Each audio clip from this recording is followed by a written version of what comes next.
Hello, innovators. I'm Todd Wyant, and welcome to the Bridging the Gap podcast presented by Applied Software. You're invited to join our MEP and construction innovation adventure with a mission to propel this great industry forward. My guest today is Olivier Lipinoy. Olivier belongs to the Autodesk business development team for AEC Industry, and he's an expert in strategies to help firms pivot and grow new businesses. He took part in multiple platform initiatives for the largest firms worldwide and now focuses his efforts on helping AEC companies explore and build new business models. He's also one of the co-authors of 2 acclaimed books about innovation in construction. Welcome to the show, Olivier. Thanks, Todd. Thanks for having me. Absolutely. So how'd you get started in the construction industry? How do I get started? How do I started in this industry? Yeah. I was an architect. I was a civil engineer first, educated both in France and in the US. It was UCLA. And then I started to study architecture. And I started to work as an architect in Paris. And then the big thing was to move to Vinci, the French builder. I was an employee of Vinci for 6 years. This is an interesting aspect because when we speak about business models, Vinci is so big that they have various business models. And that's the first time that I realized that business model is so important. But we can speak about this later. And then I was crazy enough to move to Accenture, a part of Accenture, which serves customers, companies in AEC. And then I did the same for IBM. And now I'm with Autodesk. Nice. So 2 kind of phrases and stuff that I want to start with unpacking is what is hyperconstruction and then the arc of transformation. Yeah. Hyperconstruction is sort of a concept that I invented to speak about the future of construction from a business model standpoint. I've observed that most people speak about the future in terms of technology innovation. Mm-hmm. And I speak about the future of construction from a business model standpoint. And when I speak about this, that's really funny because I speak like a PhD student. I speak about my work. So that's really not a sales pitch in any way. That's more a series of observations that I've made.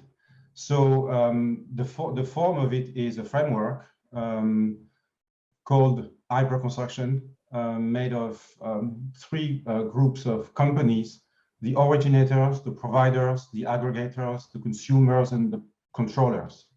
That's a way to look at the future of construction from a data standpoint. We will probably speak about this in details later in the show. Arc of transformation is something else. Arc of transformation is 2 things. That's also something on LinkedIn that I've created to explain cases of companies and how they transform, to showcase how they transform, always publicly available cases. And Arc of Transformation is also a program that I've created inside Autodesk to manage strategic relationships with our customers. So that's also a program where we say to the customer, come in, we would like to speak with you about strategic things, about your business, the future of your business, and we do workshops. Mm-hmm. And of course, during those workshops, we speak about the future of construction. We speak about business models. We speak about technology also. I'm not against technology, but I think there's more than just technology. So this is hyperconstruction and this is the arc of transformation. And of course, both things work in parallel very much. Yeah. So this may be oversimplifying it, but is the arc of transformation the kind of the journey aspect of implementing hyperconstruction as a framework? Dude, I don't know. Usually I said that I share some observations and I'm not telling you what to do. You're good enough and you know enough about your business, and you will use all of this material, and it's going to be your interpretation of all of this. But I mean, there's probably more. I should explain more. Hyperconstruction is sort of the vision, but I've also observed that people struggle with understanding what it is in details. So I've also built this series of cases, as I said, publicly available cases. I can show you some to show to them that construction is not what they think. Usually I start by explaining that this is an invisible revolution happening in this industry.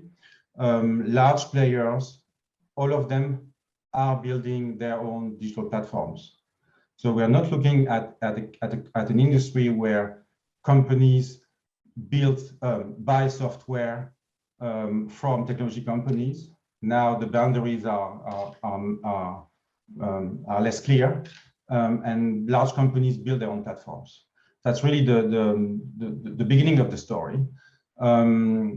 And for me, it started with IBM. When I was working with IBM, I was looking at the world through the eyes of IBM, of course. I was an employee, and everything was about platform. And then I observed companies building their own platforms, companies in construction. So that's also interesting to see that the AEC industry already entered the platform economy. We're always saying that AEC is late. We're not good with productivity improvement. We're not good with digital. I think that's wrong. I think things are happening, but again, a lot of them are invisible. I don't know if this answers your question, but it works with the arc of transformation cases, the hyper construction framework, and also a lot of other cases and a lot of other observations that I make to try to open the eyes of people around me. It's very much a matter of mindset. It's not so complex or so sophisticated. It's very much a matter of mindset and beliefs. Mm-hmm. So I always say that if you want to listen to what I have to say, you need to let go of your ordinary perceptions, because you're probably obsessed with productivity improvement, cost savings, and business optimization. That's what I call playing defense. But there's more. There's also playing offense. You can build your own digital platform. You can use it with a new business model. You can grow. You can make much more money than you currently make as a company. Of course, it's not easy. Of course, it's not for everyone. But we have examples of companies who do this. Yeah, absolutely. I think that makes a ton of sense. And the self-perception angle is interesting as well, because I agree that construction is much more innovative and really tech-centric than what a lot of people think, because that self-perception, people have allowed themselves to kind of buy into the lie that they are slow to adopt and not tech innovative, that they don't see that the reality is not necessarily that way anymore. What I've observed, I think this is due to the fact that we all read the same books, we all read the same articles, we all go to the same shows, we all listen to the same podcasts, we all go to the same conferences, we all like the same thought leaders on social media. And so there's a problem of diversity in terms of thinking. Sure. And also everyone reads the McKinsey reports. I have nothing against McKinsey. I love strategy firms, but we know what everyone's conclusion is. The conclusion is always that this industry is very late and that we should do things differently. And I'm just saying that we do things differently. It is just that maybe we are not paying attention to the right cases. Yeah. So I like the do things differently angle, because I'm always up for switching things up and exploring where things do need to change and where things need to get better. So before we really dive into some of the specifics of the framework, why is it important in a high level kind of conceptual idea of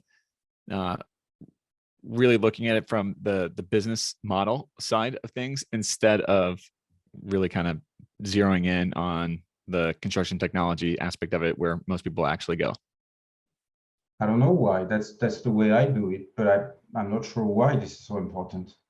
I think, as you know, business model is a way to deliver value and to make profit. Mm-hmm. So if you, I mean, maybe it also starts with this simple observation. Margins in construction are very low. And it's been like this for the past, I don't know, you tell me, 40 years, 50 years, 20 years. Everyone is investing a lot of money in technology. Did the margins go from 2% to 5%? Did they go from 2% to 10%? No, nothing happened in terms of the margins. So the next level is just to look at the business model. And of course, it's not going to solve every problem, because you're not going to change the business model of a construction company, or you're not going to change the business model of an engineering firm, or you're not going to change the business model of an architectural firm or any other firm. It's more of a matter of diversification of your business models. And again, I'm not giving a lesson to anyone. I'm just observing what companies do. They need to still work on their cost savings and productivity, but I'm observing that some of them do things that are very different from that. Mm-hmm. But no, I don't have I'm not sure if business model is a better answer. I'm just here to say that there's an alternative to technology innovation. Right. Yeah. Explore it from all vantage points. Look at it from all the different angles and see what makes the most sense. Yeah.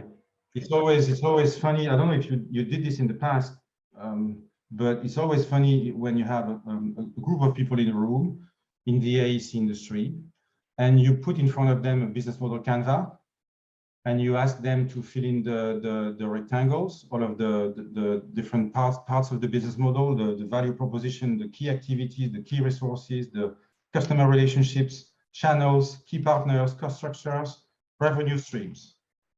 This is really difficult for them. Most of the time, they don't know what to put in the rectangles of the Canva. So it shows that they are not sure about their business model. And so these kinds of conversations are very valuable. I've observed this. Yeah. Well, I think that the industry as a whole, and it's not necessarily unique just to construction, but it becomes a reactive game of there's so much incoming, there's so many variables and everything that people just react to what's actually happening instead of taking, I'm going to be a broken record to people that listen regularly, but instead of taking the time on the front end to think and strategize and plan out and really map out all the different components to it, people are just reacting to it. And so when forced to put pen to paper and create the plan, they don't really know because there hasn't been a clearly laid out vision. Yeah, I could not agree more with this. This is also difficult on a daily basis, because when I come to them and I offer that kind of stuff, that kind of workshop, they are surprised because they don't expect Autodesk to offer that kind of thing. They understand that this is not about technology. They also understand that this is not about Autodesk. They understand that this is not about BIM. So there's a lot of things happening in the first meetings that need to be clarified, because we are full of preconceived ideas, and perceptions are very important, and their expectations are very different from the actual things that I can offer to them. Yeah. Back to how you said you start a lot of these conversations of kind of check your preconceived notions at the door and absolutely let's start new. I have to, but it's always interesting, and usually they don't have these conversations with anyone else, so this is not so difficult. Yeah. So kind of getting into the framework and explaining the different components and parts of hyper construction. I've heard the framework and seen it kind of all laid out with hyper construction before, and it makes a lot of sense. But for those that may be not familiar with it, or the kind of how you're organizing the different buckets of categories, can you kind of give an overview of the framework for hyper construction? Sure. So it goes like this. I can explain the five families of activities or companies. And I can also try to explain how to sort of build a sequence between the old world and the new world. It's going to be very much of a simplification of the reality, but so first of all, you have the originators. So as I said, this is really the industry is seen from the point of view of data. So originators are firms gathering land and financial resources, and somehow they create data by defining the built assets. So they are at the beginning of the story. I was a land developer when I worked with Vinci, so I never forget that it all starts with a piece of land. It doesn't start with a good design. It starts with a piece of land. If you don't have a piece of land, it's not going to work. Right, that's an important step. And so the second family is the providers. The providers are all of the companies supplying various things. Of course, the design for engineering firms, the raw material, the building products, and of course the workforce, what is needed to actually build the buildings or the infrastructure. And also there's this notion that the providers are also here to provide data. In the future, there will probably be companies providing data to this industry, companies who do not traditionally belong to this industry. So as you can see, this is really very much this is a future that's not going to be, that is not here already. It's a far future, but it's interesting to get inspired by it. Aggregators, I always say that they are like the general contractors of today. Everyone wants to be an aggregator. Why? Because everyone wants to build a platform. And the platform is the way to orchestrate a network and a network of companies. So the aggregators orchestrate the projects and they manage the flow of data at some point. I can give examples, real life examples after. The consumers are at the end of the process. They are like the facility managers. Of course, they consume the buildings, but most of all, they consume the data. Mm-hmm. So it's a picture that paints try to paint a landscape that is not far away from what we see now, but also speak about a far future. And the controllers are here to control the finished work. And in the future, there will probably companies in charge of making sure the quality of the data is the right one. And maybe it's going to be a third party. We'll see what happens. So this is the five families. These are the five families. I can speak about how things can go from what we have now to the future. What we have now is a sequence of a series of families that we know very well. The owners and planners, the controllers, the designers, the builders, the suppliers, and the operators of the buildings. Everyone knows that this is extremely fragmented, and this is very much a siloed way of working. Everyone complains about this, but digital platforms are a way to break those silos. The owners and planners and the designers have things in common. They are at the beginning, so they will become the originators in my world. The designers, the builders, and the suppliers become what I call the providers. As I said, they give the design, they give the equipment, they give the building products, everything, and they also provide the data. Mm-hmm. If your company is big enough, you're gonna want to become an aggregator. You're gonna want to build a platform and aggregate the work of the others, own the platform, probably. So an aggregator can be any company in the previous families. So when you build this, you have the originators, the providers, the aggregators, and the consumers. And I already explained what is a consumer. And of course, the controllers will also have their place. And what I'm saying with the diagrams that I draw that I draw is the fact that we will probably see the old world disappear and the new world emerge. It's not going to happen overnight. I think we will probably use the expressions that we use now to describe the players. But I've observed that this really helps companies when they speak about this. It helps them perceive themselves differently. That's really fascinating to see how when they use the framework, when they think about it, it changes the perception of themselves. And it changes the perception of their ecosystem. They understand that an engineering firm can be different from an engineering firm as we knew it. They understand that the builder can be different from a builder as we knew it, and so on and so forth. So that's the principles. And I'm only a person who organizing workshops,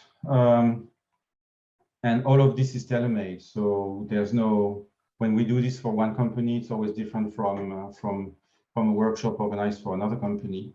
So it's always tailor-made. So I don't have a secret formula or a recipe that works all the time. Yeah, that's interesting. So it seems, really centered around the data. So is it fair to say that you need to get your data strategy in place first before you move to this hyper construction model, or in moving to the model, does that kind of align? I don't really like the idea that you should have a perfect data strategy before you do anything else. What I've observed is maybe I should show you something else. What I've observed, so this is the playing defense, playing offense diagram. Mm-hmm. What I've observed is that companies acquire or use digital solutions. That's sort of the basics. Later, when they are more mature, they work on their processes and workflows. Everyone knows that. Mm-hmm. And at some point, if they have enough money to invest, or if they have a lot of ambition, or if they have big partners, they want to build their own digital platforms. That's what happens, and it happens across the globe. Mm-hmm. With large AEC firms. Most of them are construction firms, but it's also true for engineering firms as well.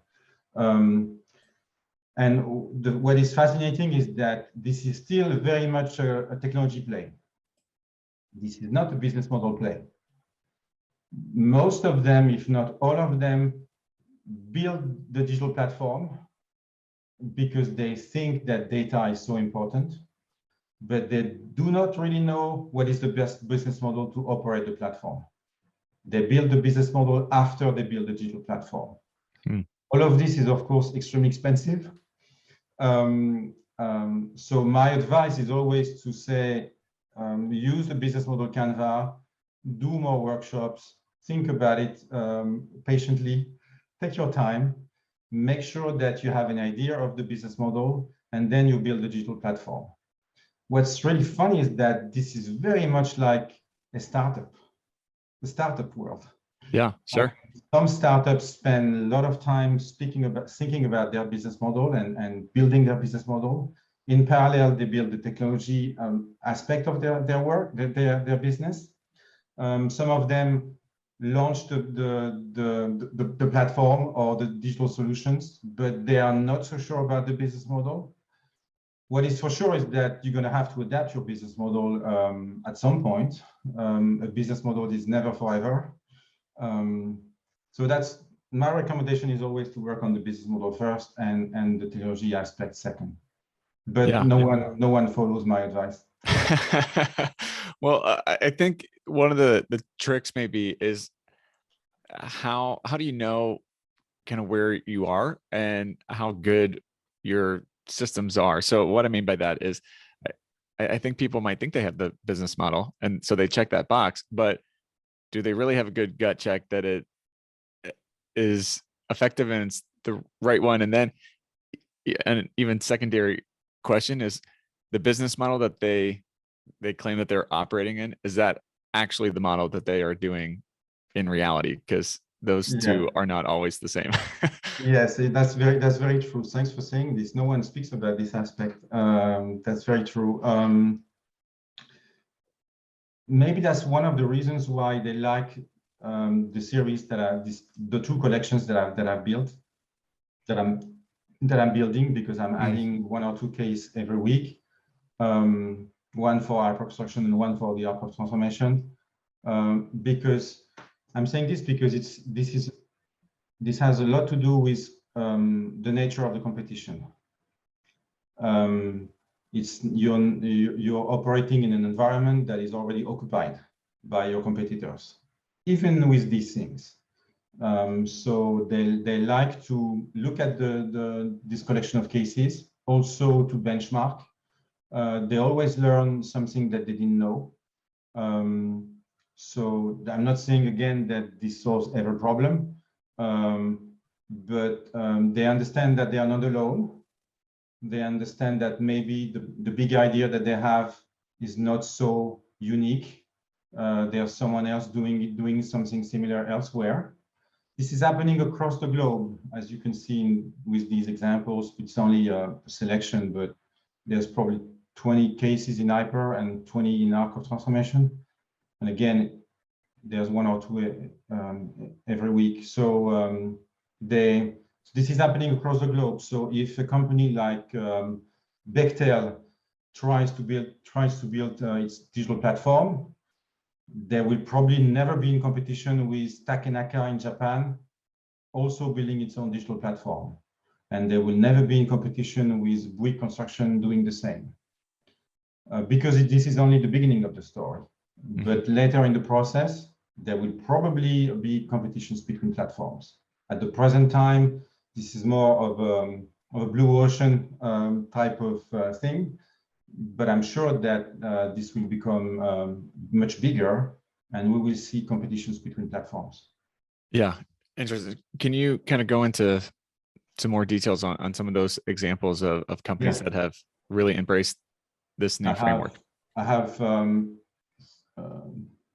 three slides, and on each slide I can explain 4 cases. Yes, I can show. Yes, I can show examples. A simple one is Skanska, this construction company from Sweden.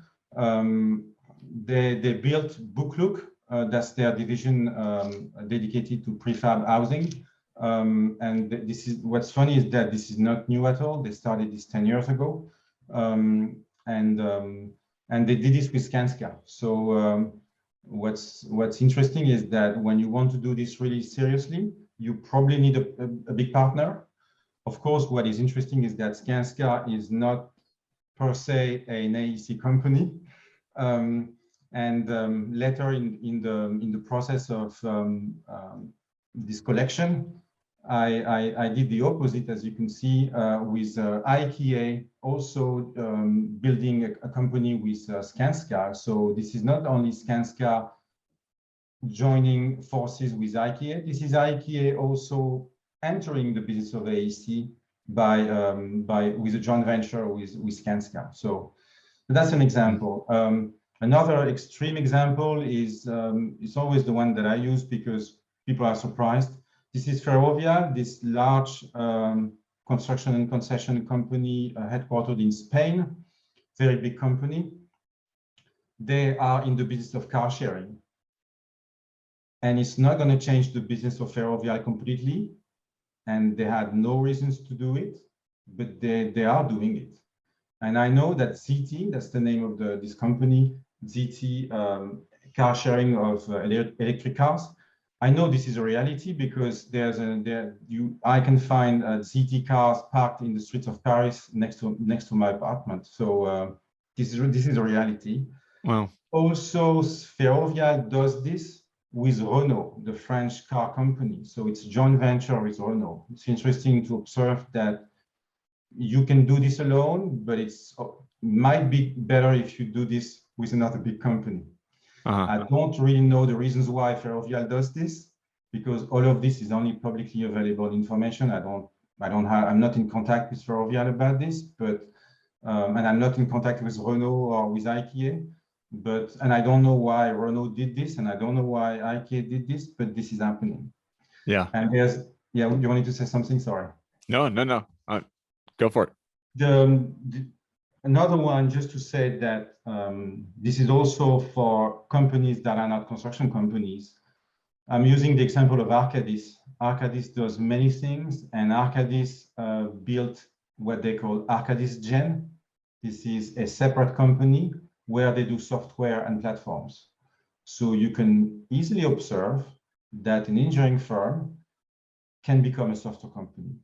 Of course, they are not going to become a software company 100%, but they do things that are really about software. So that's the kind of cases that I can show to explain that there's a shift in business models and that this is reality. If you want, I can speak about the platform aspect of it, because business model can be very abstract. Platform is easier to understand. A platform have 4 cases: Allseam, Takenaka, Johnson LaSalle, and Ferrovial again. There are more than just those 4 cases, of course, but I'm using a case with a company in the cement and concrete business, Allseam from Switzerland, Takenaka, a huge construction company in Japan, Johnson LaSalle, I'm assuming that everyone knows Johnson LaSalle, they are truly global, and Ferrovial again. So all of them are building their own platform. Sometimes they start this from scratch, some with like Allseam and Oris. Sometimes they acquire a company, because Henk is a company acquired by Johnson LaSalle. And it can be something extremely big, very aligned with the core business of the company, like Johnson LaSalle building a digital platform to optimize building systems. But it can be very different from their core business. The good example is Allseam. They now can claim that they can help design roads and optimize the design of roads and large infrastructures, while they are not supposed to be in the business of design. Ferrovial is also an example. They've built a platform for maintenance and cleaning, while they are not very famous for being in the business of facility management. They are famous for being in the business of concessions, road concessions, and of course, contracting of large infrastructures and buildings. And Takenaka it's less mature. So I put it in the arc of transformation family, not in the hyper-construction family, because hyper-construction is for companies that exist already. Takenaka, that's probably the beginning, and I have less information because I don't live in Japan. But it's always interesting to show to everyone that this is not happening here only because I'm from Europe and I see the world from the eyes of a European person. This is happening across the globe, and this is also happening in Japan. Everyone tends to think that Japan is always different. They are different, but sometimes they also do the same things as we do. Yeah, that's interesting. So what should success really look like? How do you measure that and really get to this future state for the groundswell of the industry? Yeah, difficult question. It's hard to tell from the outside, I would say. Really hard to tell from the outside. What I can tell from the outside is if the company also works on its ecosystem, because the success of the platform, the success of the business model will be about how you capture value from your ecosystem and how you deliver value to your ecosystem. You can tell this from the outside, how a company behaves. Second aspect is culture. You can see also only with publicly available information, which means the internet. You can see if a company is really working on its culture, trying to be more digital in various ways. For example, also companies use me and use these examples for internal trainings. They want me to explain those cases to their people so that it opens their eyes to this new reality. Yeah. So culture is an important aspect. I think I have also examples for this. There's various ways to do this. There's Ferrovial again. Everyone knows that I admire Ferrovial very much for all of the things that they do. So no surprise, there's Ferrovial. There's Allseam, there's Vinci, and there's Ortif. I can speak about Vinci because I was an employee of Vinci, and they are next door. They are in Paris. Leonard is one of their programs to open the company and to its ecosystem. It's sort of an open innovation platform. It's a way for them to learn more about their ecosystem globally, startups, large companies. So they create events. It's a way to change the company. Same for Allseam and their initiative called Maker. Very much of an open innovation initiative inside the company to try to transform the company. Arcadis does the same. And I usually use the example of Ferrovial and their digital hub. It's sort of a place inside Ferrovial where they try to do all of this. They test technology, but they also design new business models. They have a sort of a service design unit where they test and try new services and the business model to go with it. So it's an example of a company taking this seriously because they do not do what I described earlier. They do not build the platform just for the beauty of building the platform because they love technology. They also work on things that are more fundamental. And to answer your question, I think this is a good sign that they're going to be successful. They embrace all of the aspects of digital transformation completely. Yeah, nice. Well, how do people learn more if they want to kind of dig in, see what hyperconstruction is, the arc of transformation, where they go to find out more information and maybe connect with you? My recommendation is they go on LinkedIn and they follow the hyperconstruction page and the arc of transformation page.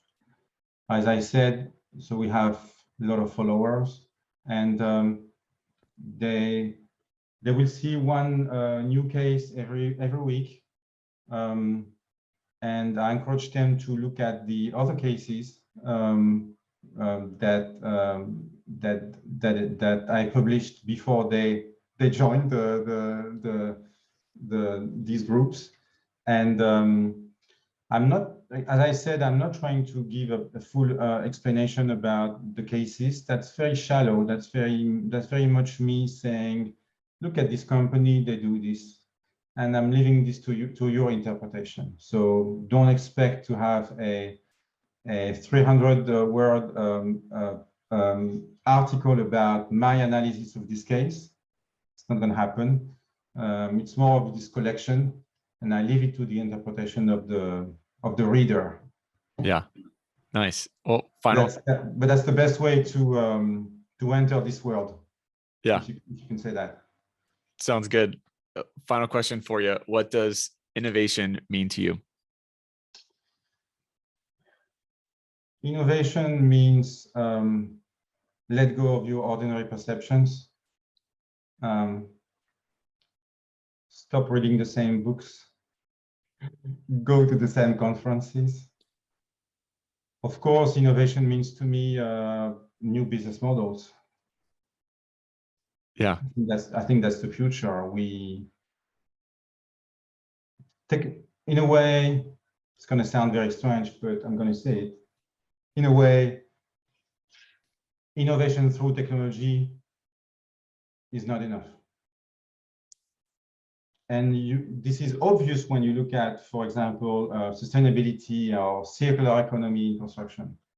Everyone knows that we're not going to make it if we keep the same business models and just invest in technology.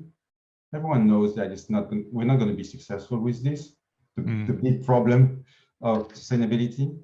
So everyone claims that business models should be adapted to change. And I'm saying this is already the case. Yeah, I like it.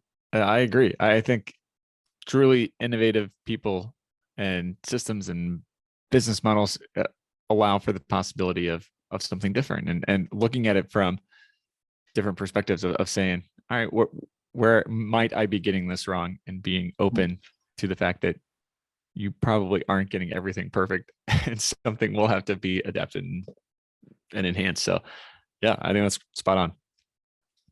Well, thanks so much for taking the time and coming on the show, Olivier. I really enjoyed the conversation. There's so many more angles and roads that we could go down in this conversation for sure.